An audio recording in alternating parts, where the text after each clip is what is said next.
მოგესალმებით. მივესალმებ ბატონ ბუნარვიდან, საქართველოს მეგობარს. დღეს საგარეო საქმეთა სამინისტრომ უმასპინძლა საქართველო-ევროკავშირის ასოცირების კომიტეტის პირველ სხდომას, რომელიც ასოცირების შეთანხმების ამოქმედების შედეგად ჩამოყალიბებული საქართველო-ევროკავშირის პოლიტიკური დიალოგის ახალ სტრუქტურულ შემადგენელ ნაწილს წარმოადგენს. როგორც მოგეხსენებათ, ასოცირების შეთანხმების ხელმოწერთა და მისი დროებითი ამოქმედებით საქართველო-ევროკავშირთან თანამშრომლობის სრულად ახალ ხარისხობრივად მაღალ ეტაპზე გადავიდა. რაც შესაძლოა გაისახა ჩვენი ორმხრივი პოლიტიკური დიალოგის დაღმავების კონტექსტშიც.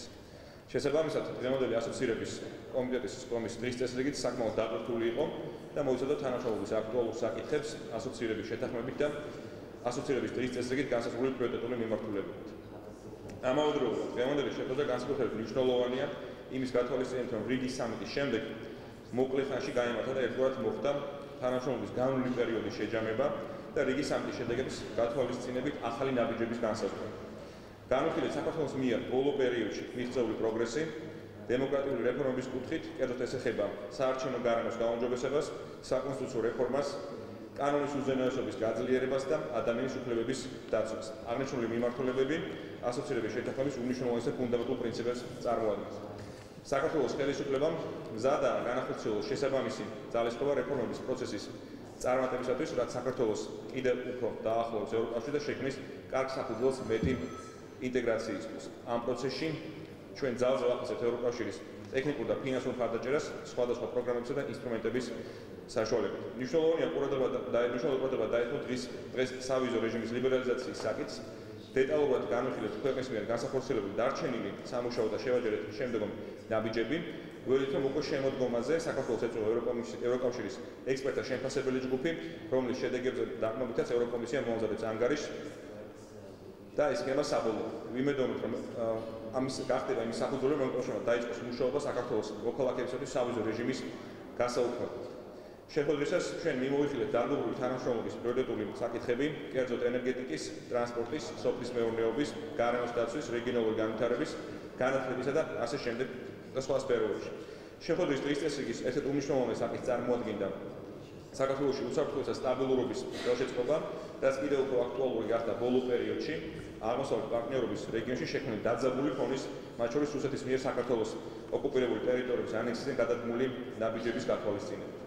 ამ კუთხით მინდა ხაზგასმით აღნიშნო, რომ საქართველოს მთავრობა აფასებს ევროკავშირის მტკიცე მხარდაჭერას ქვეყნის ტერიტორიული მთლიანობისადმი, საერთაშორისო და აღიარებულ საზოგადოებაში და მის ჩართულობას მონიტორინგის მისიის, ეფექტიანი არაღიარების პოლიტიკის, ჟენევის საერთაშორისო დისკუსიების და სამხრეთ კავკასიის საქართველოს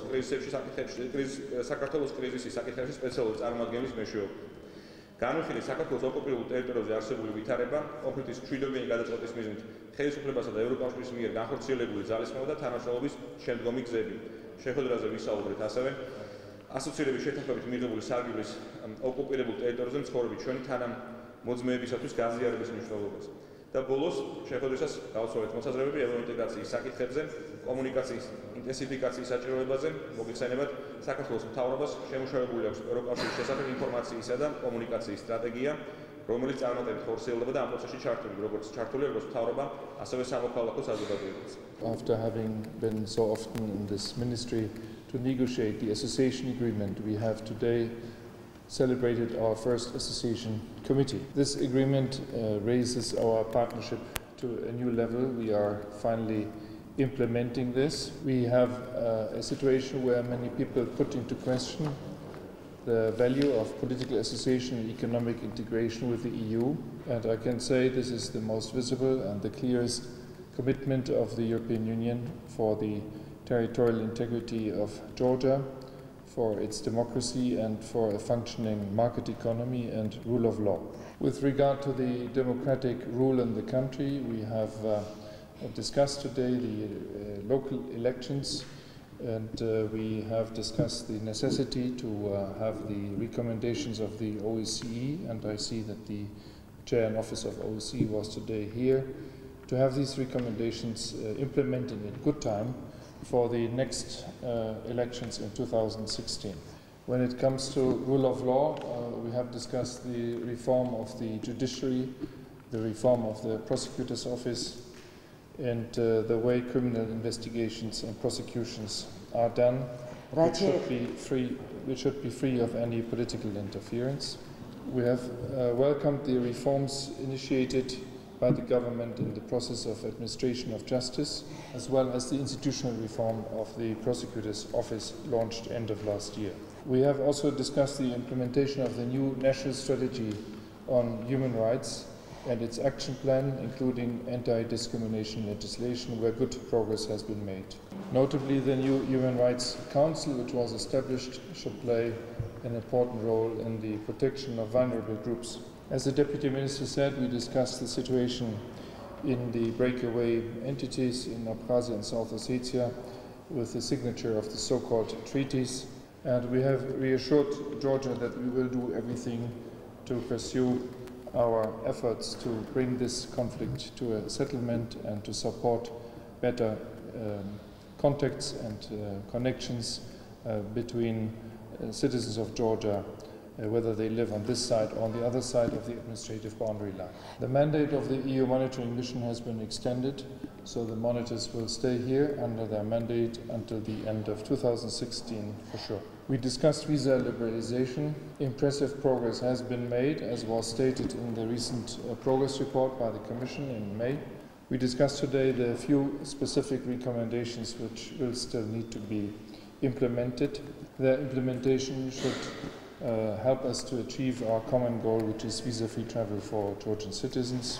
We have discussed many sectors, as the Deputy Minister referred to, and I want to finish by saying that our relationship is much deeper, much more intensive, and is an association at work. While we have, I give you three examples. First, Europol, the police organization of Europe, is here today to negotiate a concrete cooperation agreement between Europol and your police. Tomorrow there will be negotiations on Georgia exceeding the Horizon 2020 program, which is the EU's research program, and they are progressing very well. EU's research program? Yeah, it is the EU's research program called Horizon. And thirdly, our bilateral assistance. In the last years, annually, we have spent about 65 million per year. Now this has been increased to some 100 million per year. New programs are being established, first to support justice reform, second in the field of the support of small and medium-sized enterprises to make best use of the new free trade area, and thirdly the development of agriculture. Each of these programs are worth about 50 million euros, not dollar, euro. Yes. And the agriculture program, which has already been applied over the last few years, has led to a situation where we have helped to create not less than 950 new agricultural cooperatives with 6,000 new members.